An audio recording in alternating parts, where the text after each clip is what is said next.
Adama Diang est l'émissaire de l'Union africaine qui est venu voir Félix pour lui parler de négocier directement avec le M23. L'Union africaine a exigé à Félix de négocier directement avec le M23 pour qu'il y ait stabilité dans la région.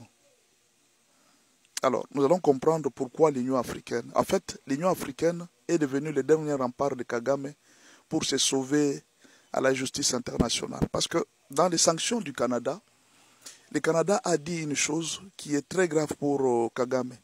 Le Canada a dit, nous encourageons la CPI de faire tout pour que tous ces gens qui sont incriminés dans cette histoire de l'Est soient traduits en justice.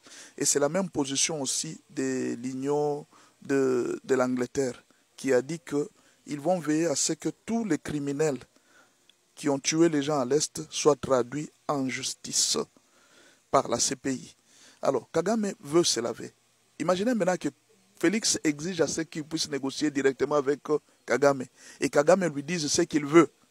Kagame dit que moi, je ne peux plus négocier, je ne serai plus à la même table avec Félix Tshisekedi, parce que cette histoire du M23 est congolo-congolaise. C'est une affaire congolo-congolaise. Lui ne peut pas être à la table avec les M23. À la table avec Félix Tshisekedi. Donc Kagame refuse d'être à la table. Vous l'avez vu, il n'est pas parti à la réunion de l'EAC combiné avec la SADC. Kagame ne s'est point présenté.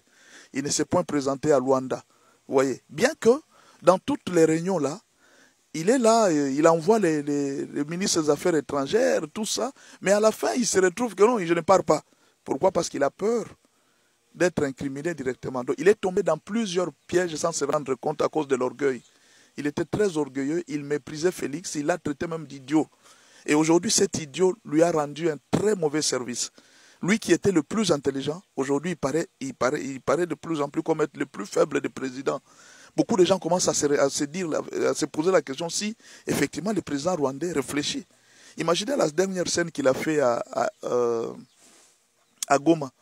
Sous la pression internationale, Kagame a voulu justifier que non, en RDC il y avait des FDLR, on a attrapé un soldat FDLR et on l'a présenté sur le plan international. Il dit voilà, nous avons attrapé les FDLR. C'est lui que la RDC était en train d'utiliser. Bon, la première question qu'on se pose, est-ce que c'est la M23 qui doit arrêter les FDLR? Parce que les M23 sont venus pour les problèmes congolo-congolaises, des Banyamulenge. Maintenant, c'est depuis quand les M23 a commencé à arrêter les FDLR? Les M23 n'est pas venu pour les FDLR. C'est l'armée rwandaise qui est venue pour les FDLR. Maintenant, pourquoi les M23 vont arrêter les FDLR à Goma? Vous voyez? Mais alors, il y a une grande contradiction, on ne comprend pas. Est-ce que Kagame est-il, la tête tourne toujours bien, ou bien il y a quelque chose qui ne va pas? Et là, il dit que c'est une affaire congolo-congolaise. Mais alors, si les M23 sont congolais, pourquoi ils doivent arrêter les FDLR?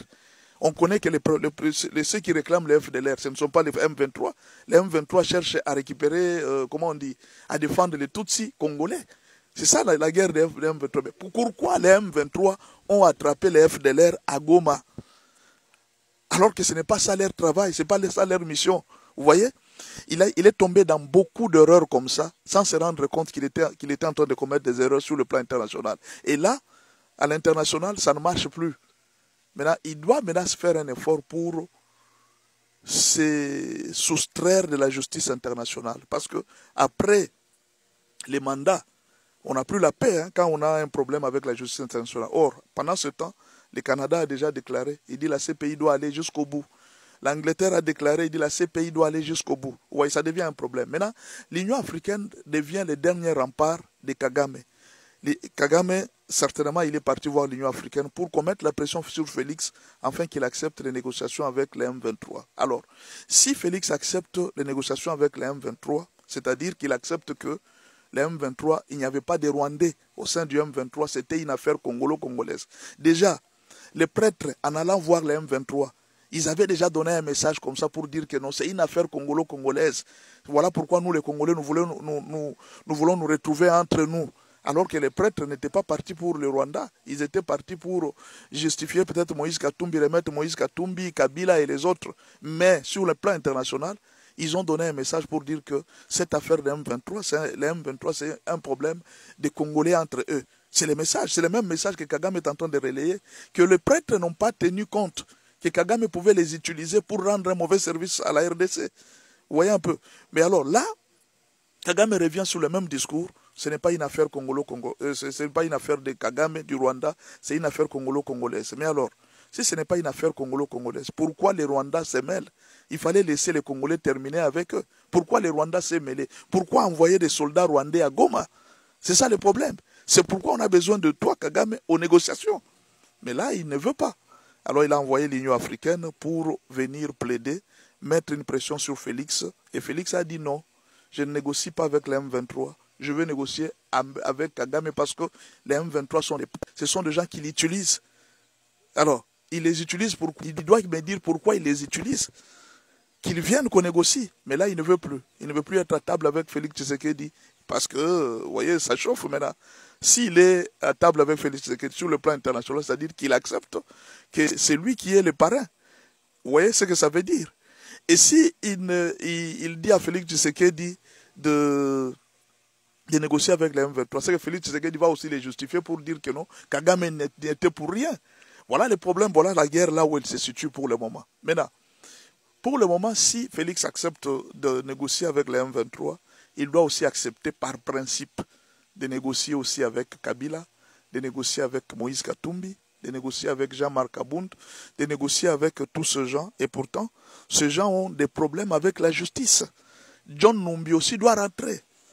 Vous voyez, même John Numbi doit rentrer.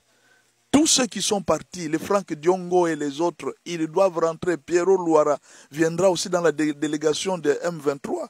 Kanyuka qui vient d'être suspendu viendra aussi dans la délégation du M23. Alors tous ces gens doivent retourner au M23 et ça deviendra un problème très sérieux pour la RDC. Alors, je ne sais pas pourquoi l'Union africaine est venue. L'Union africaine n'aide pas le Congo. L'Union africaine n'a jamais aidé le Congo.